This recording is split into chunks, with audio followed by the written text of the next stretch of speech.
We want to welcome a guest to Bird Talk today. Blair Calder is the CEO of the Automatic Trap Company. And uh, folks can have some rodent challenges once they start feeding birds, even though the bird seed that we offer in Wild Birds Unlimited stores are no waste bird seeds, and in many cases no mess, which means there aren't any shells left behind. Sometimes even with a no waste bird seed, if there are shells left behind, makes a nice little compost heap that mice or rats can live in or live on. And even with a no mess blend that doesn't have any shells, a lot those finches are sloppy. A lot of food can get dropped to the ground, and then that can attract rodents. And the last thing we want to happen is for people to stop this participating in this wonderful hobby of attracting wild birds to their backyards just because they have rodents that are coming around. So we're pleased to talk with Blair Calder today, who actually created the Automatic Trap Company and brought in these wonderful mouse and rat traps. Yeah, a very innovative way to eliminate these rodent pests, and we're glad to have you with us. Hi, Blair. Hello. Thank you, gentlemen. Hey, thanks for joining us. Now, I understand that it's been about 3 years ago, maybe a little bit more, that you started thinking about an alternative to poisons and things like that. Tell us a little bit about that. Sure. So I had a small orchard and vineyard that I had a challenge with rats and mice on, and this was about 4 years ago. I was tired of clearing the normal Victor type snap traps because they would only, kill one at a time, and then I'd have to take the dead rat and dispose of it. And also, I didn't want to use poison, of course, because of the secondary effects where birds would pick up the dead rats and mice that had been poisoned, and then they would themselves get poisoned, and that's a big problem here in California. Well, it is here too. We're seeing more and more birds showing up at our raptor rehabilitation facilities that have, especially owls, but other birds as well, that have been poisoned by feeding on rat-poisoned rats and mice. And also vets that talk about poisoned pets, poisoned dogs and cats that have eaten these poison-laden rodents. Well, and even having the poisons around themselves. Sometimes the pets will feed on the poison packets that are put out for these rats, and so to keep families and our natural predators and our pets safer, this is a wonderful alternative. But the other thing that can happen, especially with live traps or things like that, or the sticky traps, those things can really be inhumane. Right. Oh, yeah. Well, if you want to talk about glue traps, they're just medieval, frankly. Yeah. I don't think anybody with a conscience can use them. But poison is, it is a terrible thing. It's kind of like a landmine, right? When you put a landmine out, you have no idea what's going to set that mine off. And likewise with poison, it's a very indiscriminate, sloppy way of solving the problem. Sure. But it does tend to work. But it has this incredibly bad side effect, which is, of course, the raptors, and not just birds, all kinds of small animals as well. And that's a reason foxes. I've quit using both poisons and landmines in my yard. Yeah. Yes. Well, the neighbors complain about the landmines. Very noisy. Yeah. Now, how did you run across, get partnered up with the Good Nature and their A24 rat and mouse traps?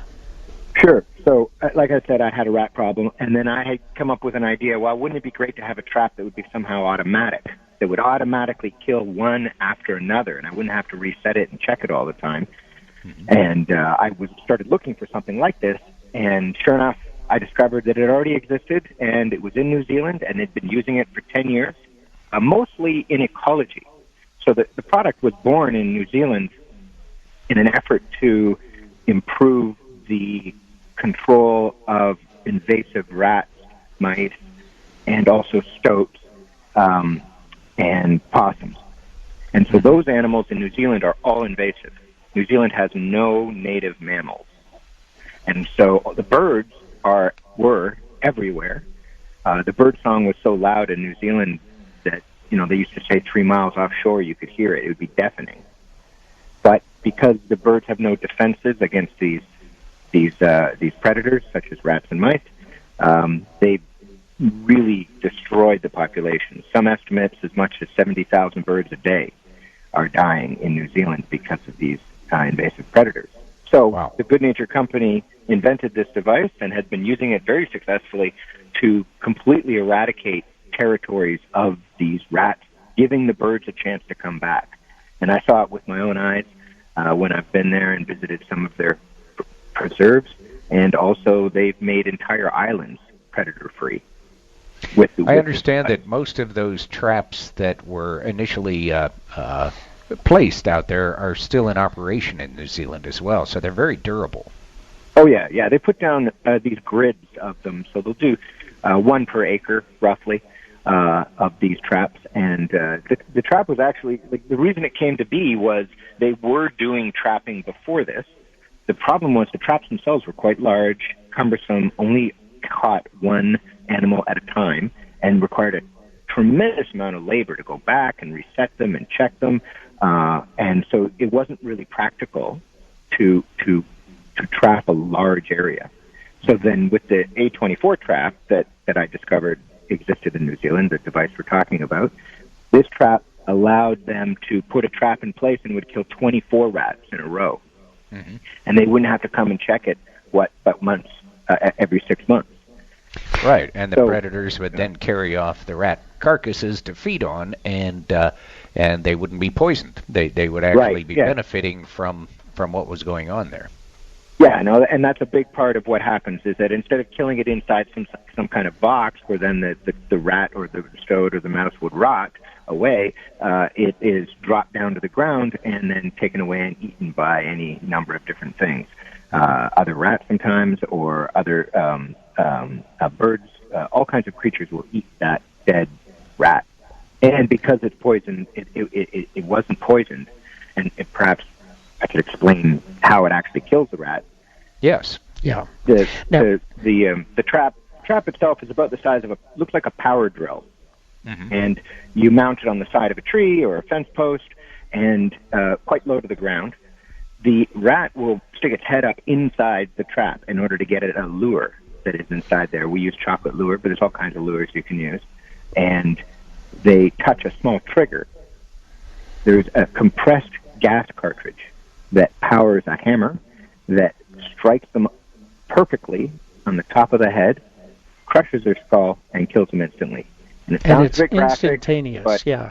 Yes, it is far and away the most humane way that you can kill a rat.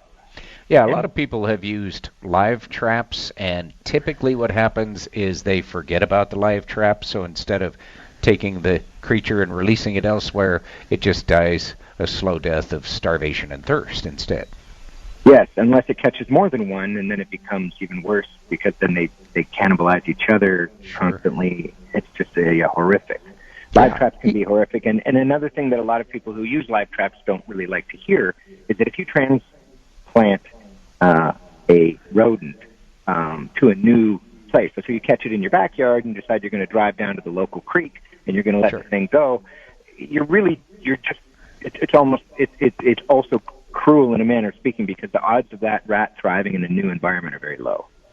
Because there's something else that already has that territory because it becomes predated and hunted, and it's terrifying for the animal, of course, as well. You bet.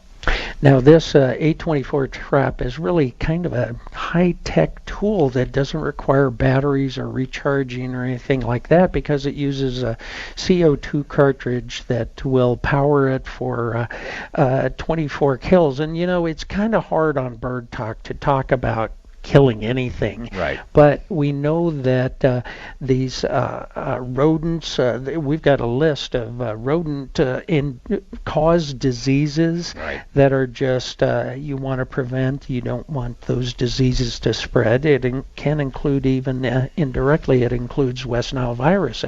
Colorado horses and raptors have suffered from over the years. So and rat populations are increasing dramatically throughout the United States. Yeah, and we had a problem here a few years ago where the coyotes and foxes had been suffering from mange, and we saw a rat population increase in Colorado, where David and I, growing up in Colorado, I think I only saw one rat in the wild before that. So this A24 trap is a modern marvel. It's at the Wild Birds Unlimited stores in Denver and in Arvada, and you can stop by and learn about these fancy traps and see exactly how they work. And we've got, the bait that you can put in there and when you run out, and also the cartridges. So we invite folks to stop by the Wild Birds Unlimited stores and see a way to humanely control rodent populations, so you can continue with this hobby that you have enjoyed for so many years. That's right. Certainly I have. Well, Blair, we want to thank you for joining us today on Bird Talk, and we're looking forward to a good relationship with Automatic Trap Inc. And it was great meeting you over the phone and talking with you today. Yeah, thank you very much. Same here. Thank you very much, gentlemen. All right, sir. We'll talk to you again soon.